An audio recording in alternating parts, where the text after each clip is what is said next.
My parents told their friends, "We only have one child," while I was in the room, so I inherited Grandma's $10 million estate they thought was theirs. Your support keeps this story alive. Please subscribe, and while you're here, tell us where you're watching from. It always warms my heart. I was refilling the water pitcher when I heard my mother's laugh, the fake one she reserved for company. "Oh, Frank is our pride and joy. Our only child, really." The crystal glasses clinked as Dad nodded in agreement. I stood frozen in the kitchen doorway, water sloshing over my hands. Their friends, the Hendersons, smiled politely while I existed 10 feet away in the same room, invisible. 23 years old, and I'd just been erased. Not metaphorically. Literally. With witnesses. "Jasmine works so hard," Mrs. Henderson said, gesturing toward me. My mother's face tightened like a fist. "Oh, we're hosting Jasmine temporarily. Family friend." The words hit like a slap. Frank, my golden boy brother, sat there smirking into his wine glass. He'd just dropped out of his 3rd graduate program, but sure, he was the only child worth claiming. I should have walked away. Should have laughed it off like I had 1,000 times before. But something in my chest cracked. This wasn't about forgotten birthdays or missed recitals anymore. This was denial of my entire existence. I set down the pitcher carefully, hands shaking. The condensation left wet rings on their mahogany table, the one I'd been told never to touch as a kid because it was too valuable. "Actually," I heard myself say, my voice cutting through their laughter, "I need to tell you something." For faces turned toward me. Mom's eyes flashed warning. But I was done with warnings. I was done with silence. What they didn't know, what nobody knew yet, would change everything. Growing up, Frank could do no wrong. When he crashed Dad's Mercedes at 17, they bought him a BMW. "Boys will be boys," Mom had sighed, writing another check. Meanwhile, I'd worked 2 jobs to pay for community college because education is wasted on girls who'll just get married anyway. That's what Dad said when I asked about tuition. Not suggested. Stated as fact at the dinner table while cutting his steak. Frank was the miracle baby, born after Mom's difficult pregnancy. I came 3 years later. Unexpected, unwanted, though they never said it outright. They didn't have to. It was an every overlooked achievement, every "we're too busy" when I had events. My high school graduation. Dad had a golf tournament. When I made Dean's List. "That's nice, honey. Frank needs help moving into his new apartment." The favoritism wasn't subtle. Frank got the bigger bedroom, the newer car, the college fund that mysteriously evaporated when my turn came. He got family vacations while I got "maybe next time" and babysitting duties for cousins. He got their time, attention, pride. I got their leftovers and lectures about gratitude. "We put a roof over your head," Mom would say when I dared complain, as if basic shelter was generosity beyond measure. But Grandma saw everything. Grandma Pearl, my father's mother, had sharp eyes that missed nothing. She'd pull me aside at family gatherings, slip money into my pocket, whisper, "You're worth more than they'll ever see, baby girl." I thought she meant emotionally. Turned out she meant literally too. Last month she'd passed away at 89. The funeral was 3 weeks ago. The reading of the will was tomorrow. What could you possibly have to say? Mom's voice dripped with disdain. The Hendersons shifted uncomfortably, suddenly fascinated by their dessert plates. Frank leaned back, confident in his untouchable status. He had no idea what was coming. Neither did they. I'd only found out this afternoon when Grandma's lawyer, Mr. Lawson, called. His words still echoed. "Miss Morrison, you need to come to my office. There's been a significant development regarding your grandmother's estate." I'd gone immediately, my stomach churning with anxiety. Mr. Lawson's office smelled like old books and lemon polish. He'd offered me tea I couldn't drink, then slid papers across his desk. Your grandmother amended her will 6 months before her passing. She was very specific about her intentions. The numbers on the page blurred. $10 million. Properties in Atlanta, Charleston, and Savannah. Stock portfolios. The vacation house on Hilton Head Island. All of it. To me. Only me. There must be a mistake, I'd whispered. Mr. Lawson had smiled sadly. No mistake. She met with me monthly, ensuring everything was ironclad.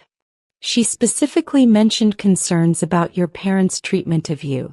She documented instances, dates, examples. This wasn't impulsive, Miss Morrison. This was protective. He'd pulled out a sealed envelope. She left you this letter. And she left specific instructions for tomorrow's reading. Your parents believe they're inheriting everything jointly with you and Frank. Now, standing in their dining room, I felt powerful for the first time in my life. The will reading is tomorrow at 10 a.m., I said calmly. Mr. Lawson's office downtown. I'll see you there. Mom's face flushed red. We know that, Jasmine. Don't be dramatic. But I saw it. The flicker of confusion in Dad's eyes, the slight tension in Frank's jaw. They sensed something had shifted but couldn't identify what. That made it even sweeter. I waited until I got back to my cramped studio apartment, the one I could barely afford on my medical assistant salary, before opening Grandma's letter. My hands trembled as I broke the seal. Her handwriting, still elegant despite arthritis, filled 3 pages. My dearest Jasmine, it began. If you're reading this, I'm gone and you're about to discover the truth about my estate. I need you to understand why. She wrote about watching me grow up invisible. How she'd begged my parents to treat us equally, threatened to cut them off if they didn't change. They'd promised her they would, then continued the same patterns behind her back. So she'd started testing them. She'd tell them about my achievements, gauge their reactions. She'd invite me to lunches and record their dismissive responses when I mentioned plans with her. She'd kept a journal documenting years of their neglect. 3 years ago, I told your father I was updating my will, Grandma wrote. He assumed he and Frank would inherit everything. He actually said, "Don't worry about Jasmine, Mom. She'll be fine. She's used to less." Used to less. As if my own granddaughter deserved poverty because he'd conditioned her to expect nothing. That's when I knew what I had to do. Not out of spite, baby girl, but out of love. You deserved someone fighting for you. The final paragraph broke me. I've left you everything because you're the only one who never asked for anything. You loved me without expectation. You visited without obligation. You cared without condition. That's worth more than they'll ever understand. Use this money to build the life they tried to deny you. And don't you dare feel guilty. Love, your Grandma Pearl. I sobbed into my pillow, grief and gratitude tangled together, until my neighbor knocked on the wall. Even in mourning, I had to be quiet, small, unobtrusive. I barely slept. By 6 a.m. I was pacing my apartment, rehearsing reactions. Would they scream? Cry? Contest it? Mr. Lawson had assured me the will was bulletproof. Witnesses, notarization, multiple copies with different attorneys, even a video of Grandma explaining her reasoning. She'd prepared for war. At 8, my phone exploded. 17 missed calls. Text after text from Mom. Where are you? We need to discuss how to handle the inheritance together as a family. The audacity was stunning. Family. Now I was family when money was involved. I texted back, "See you at 10. Nothing else. Let them stew." I dressed carefully. The navy blazer Grandma had bought me for job interviews. The pearl earrings she'd given me for my 21st birthday. Armor made of love. In the mirror I looked like someone who mattered. Because I did. I always had, even when they couldn't see it. The drive downtown took 30 minutes. I arrived early, sat in my car and watched them pull up in Dad's Lexus, the one they'd just bought Frank last month for his birthday. They looked relaxed, confident. Mom was already on her phone, probably texting friends about the inheritance we're about to receive. Frank wore sunglasses indoors like the entitled peacock he was. They had no idea they were walking into an ambush. Mr. Lawson greeted me first. "Ready?" he asked quietly. I nodded, though my heart hammered against my ribs. My family filed into the conference room, barely acknowledging me. Mom sat at the head of the table like she owned the place. Frank checked his phone. Dad drummed his fingers impatiently. "Let's get this started," he announced, as if Mr. Lawson worked for him. The lawyer's expression remained neutral, professional. "Of course. Let's begin with the primary beneficiary." The temperature in the room seemed to drop 10 degrees. Pearl Morrison's last will and testament, dated January 15th of this year. Mr. Lawson's voice was steady, measured. Mom leaned forward eagerly. Dad's fingers stopped drumming. Frank finally looked up from his phone. After careful consideration and documentation of family dynamics spanning multiple years, Pearl Morrison has designated her entire estate, valued at approximately $10 million, to her granddaughter, Jasmine Claire Morrison. The bequest includes all properties, financial accounts, investments, and personal effects. No provisions have been made for her son, Robert Morrison, or grandson, Frank Morrison. The silence lasted exactly 3 seconds. Then chaos. "What?" Dad's roar shook the windows. Mom's face went from red to purple. "That's impossible. She promised.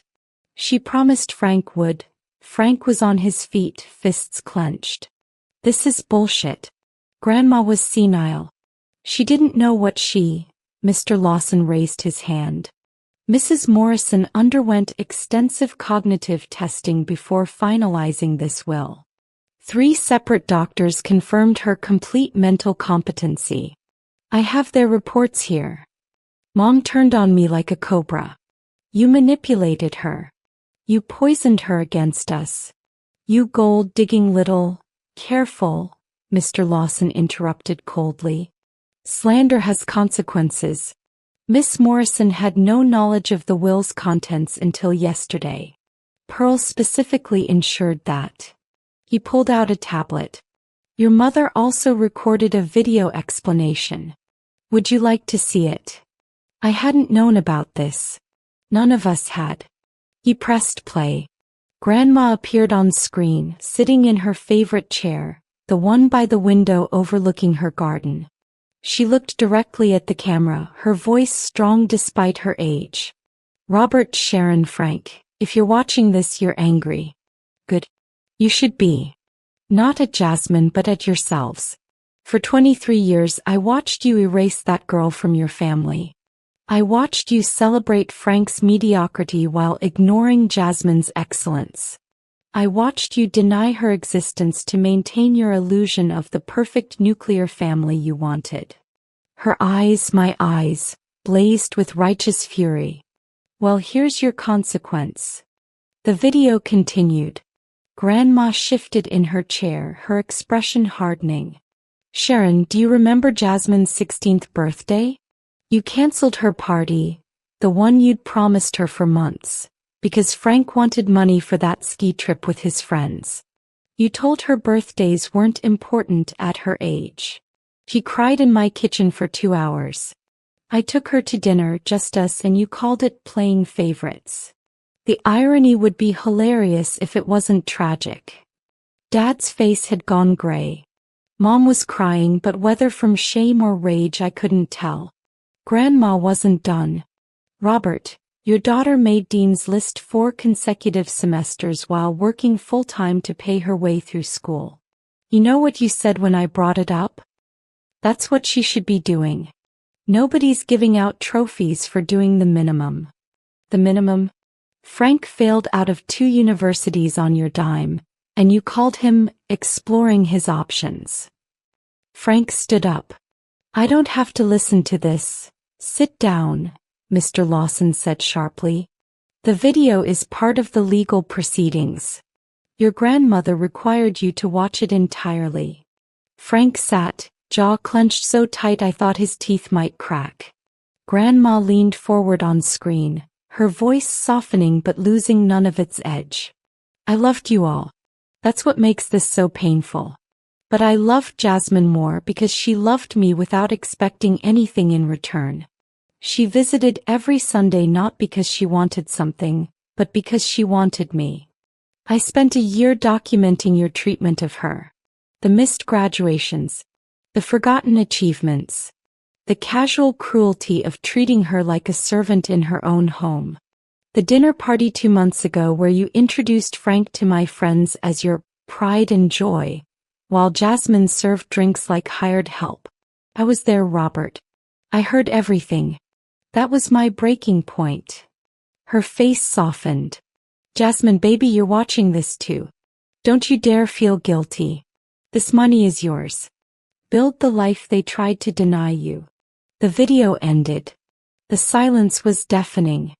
Then Mom lunged at me across the table. You bitch. You turned her against us. You, Mr. Lawson was already between us, 2 security guards appearing at the door.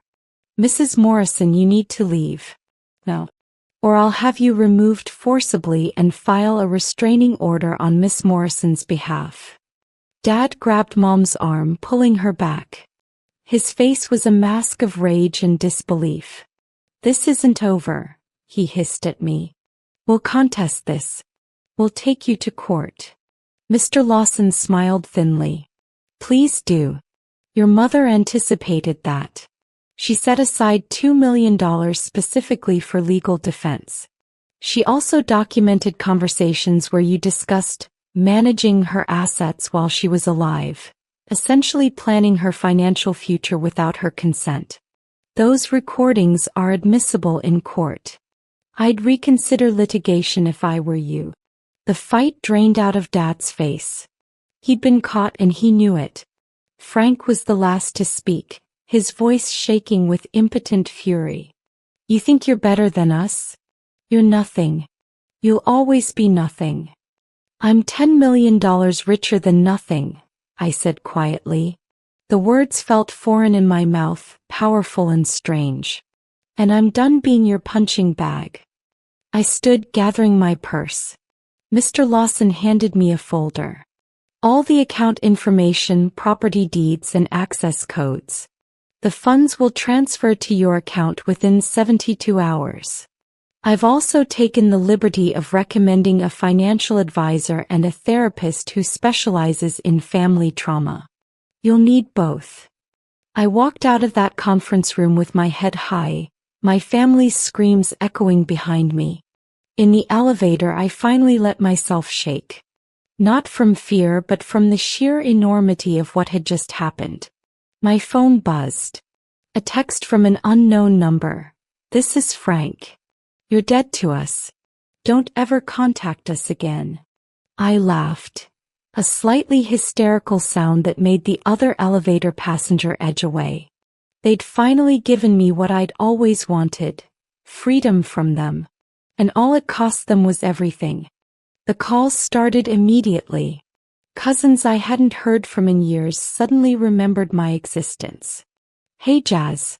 It's been too long. We should grab coffee. Aunts who'd ignored me at family gatherings wanted to check in and catch up. I blocked them all. But Uncle Terrence, Dad's younger brother who'd always been kind, called from a number I didn't recognize. Against my better judgment, I answered. Jasmine, don't hang up. I'm not calling about money. He wasn't. Uncle Terrence had been the black sheep of the family, the one who'd married outside his race and moved to Oregon to run a bookstore. Grandma had loved him fiercely. Dad had barely tolerated him. Your grandmother told me about the will 6 months ago, he admitted. She wanted someone in the family to understand her reasoning. She made me promise not to warn you because she wanted your inheritance to be completely yours. No guilt, no preparation, just pure gift. But she also made me promise to call after the reading. To make sure you were okay. I wasn't okay. I was terrified. Exhilarated. Guilty despite Grandma's words. Rich beyond comprehension and more alone than ever. They hate me, I whispered. Uncle Terence was quiet for a moment. They hate themselves. You're just the mirror showing them what they really are. That's not your burden to carry, sweetheart. Your grandmother knew they'd react this way. Why do you think she left you enough money to never need them again? We talked for an hour. He told me stories about Grandma I'd never heard, how she'd defied her own racist parents to marry Grandpa, a black musician from New Orleans. How she'd fought for integration in her neighborhood in the 60s, marching despite threats. How she taught him that love isn't biological, it's chosen. She chose you, he said simply. Not because you deserved it more, but because they appreciated it less. Honor that choice by living well. That's the best revenge and the best tribute. After we hung up, I opened my laptop and searched for Grandma's house on Hilton Head, the place where I'd spent the best summers of my childhood, before Frank got old enough to complain about boring beach houses, and they stopped taking me along. It was mine now. All mine. I booked a flight for tomorrow. I needed to see it, to stand in her space and figure out who I was going to become now that I was finally free. The house smelled like her.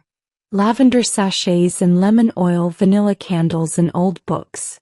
I stood in the foyer, suitcase abandoned by the door, and sobbed. Every room held memories. The kitchen where she taught me to make her famous peach cobbler, laughing when I burned the first 3 attempts. The sunroom where we'd read together on rainy afternoons, her in her chair, me curled up on the window seat. The porch where she told me about my grandfather, their love story, the life they'd built despite everyone telling them it wouldn't work. I found more letters. She'd hidden them throughout the house, tucked into books, taped under drawers, slipped behind picture frames. Each one a time capsule of love and wisdom. You were 7, one read, when your mother forgot to pick you up from school. You waited for 2 hours before calling me. You apologized for bothering me. That's when I knew something was deeply wrong. Children shouldn't apologize for needing their parents. Another, dated 3 years ago. Your father asked me to lend him money for Frank's business venture. The 3rd one that year. I asked about your student loans. He said, Jasmine understands family sacrifices. I said, does Frank? He hung up on me. I changed my will the next day.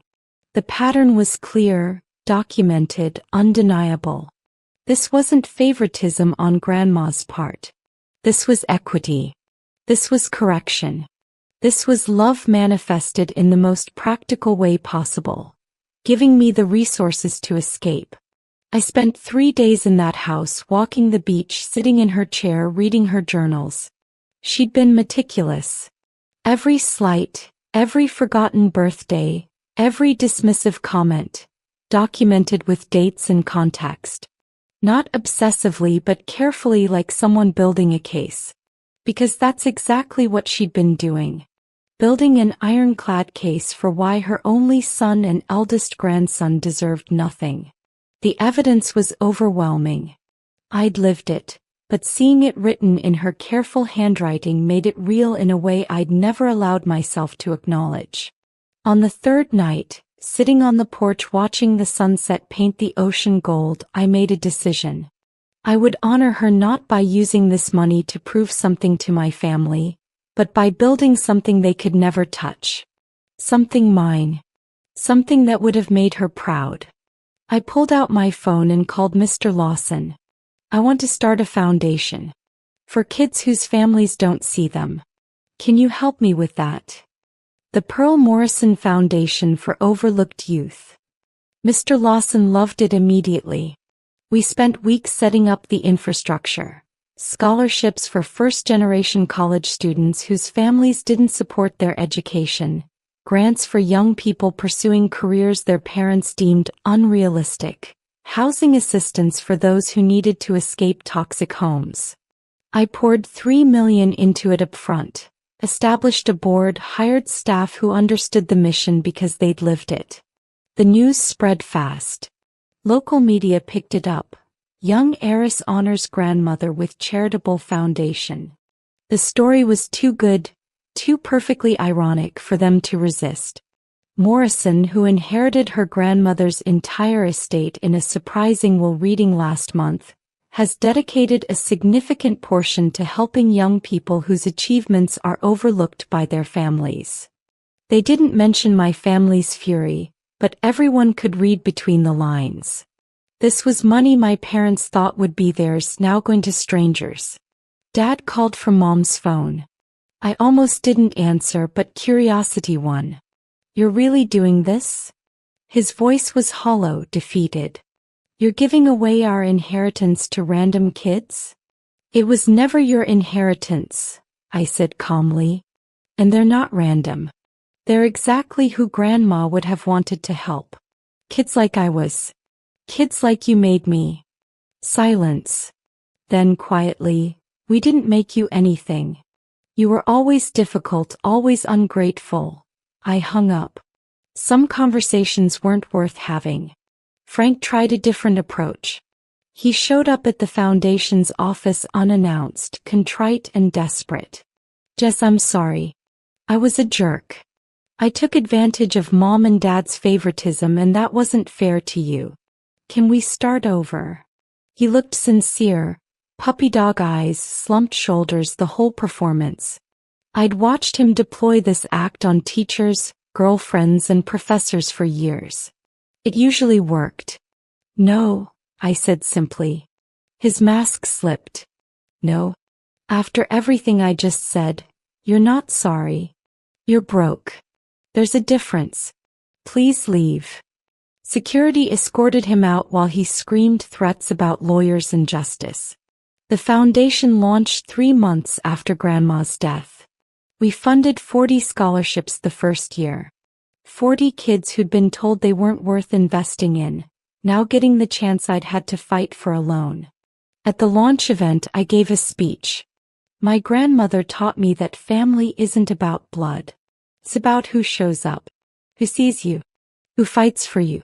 This foundation is for everyone still waiting for someone to show up. The applause was thunderous. In the back row, Uncle Terence wiped his eyes and gave me a thumbs up. 6 months after the will reading, Mom ambushed me at the grocery store. I was comparing avocados when I heard her voice behind me. Living well off blood money, I see. I turned slowly, shopping basket in hand. She looked terrible. Older, thinner, her hair graying at the temples. Dad had apparently been demoted at work after word spread about the will situation. Frank was living in their basement, unemployed. The whole family had imploded without Grandma's money to cushion their dysfunction. It's not blood money, I said evenly. It's inheritance. There's a difference. Mom laughed bitterly. You manipulated a sick old woman. You turned her against her own son. What kind of person does that? People were staring now, but I didn't care. This conversation was 23 years overdue. The kind of person you created, Mom. The one who learned that love in our family was conditional. That belonging had to be earned. That I was only worth acknowledging when no one important was watching. That's not, we never, the Hendersons' dinner party. We only have one child. I was standing 10 feet away. Her face crumpled. For a moment I saw something that might have been regret. Then her expression hardened again. You're taking this too far. That foundation, these scholarships, you're making us look like monsters. I'm not making you look like anything. I'm just living my life. The fact that it makes you look bad isn't my problem anymore. She slapped me. Right there in the produce section in front of a dozen witnesses. The crack echoed. My cheeks stung. But I didn't flinch. I didn't raise my hand. I just looked at her, really looked at her, and saw someone who'd never learned that love given freely is stronger than loyalty demanded. You just assaulted me in public, I said quietly. I could press charges. I won't because Grandma wouldn't want that. But this is the last time you touch me. The last time you speak to me. We're done. I walked away, leaving my shopping basket and my mother standing there, her hands still raised like she might strike again. In my car I shook. Not from fear or sadness, but from the sheer power of finally setting a boundary and enforcing it. I called Mr. Lawson. I need a restraining order drawn up. All three of them, Mom, Dad, Frank. Already prepared, he said gently. I was waiting for you to ask. Your grandmother predicted this too. She left instructions. Of course she had.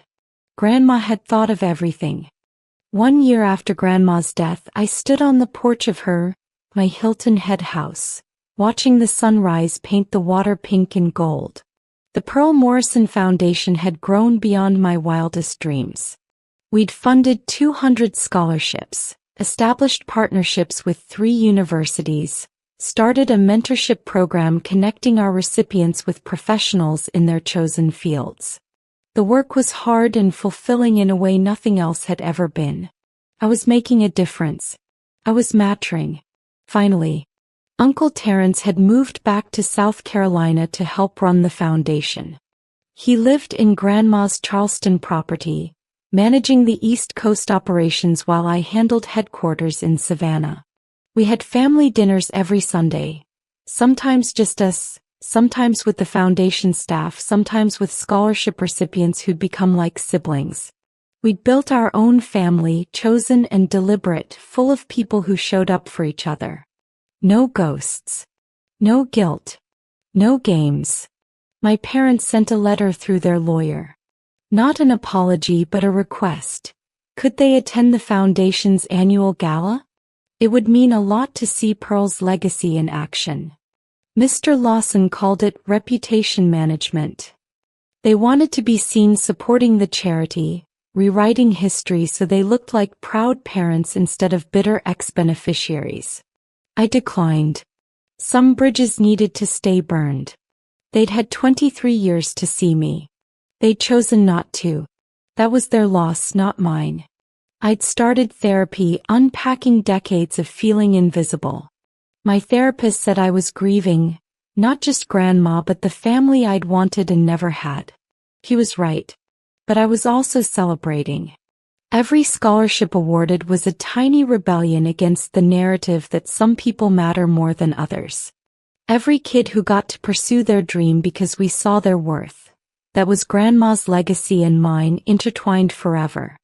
The sun fully cleared the horizon, turning the whole world gold. I sipped my coffee, made exactly how Grandma had taught me, strong and sweet, and smiled. She'd given me more than money. She'd given me permission to matter, to take up space, to be seen. And now I was passing that gift forward, multiplying it, making sure that every overlooked kid found someone who showed up for them. That was the real inheritance. The 10 million was just the tool. Love was the foundation. And for the first time in my life I had both.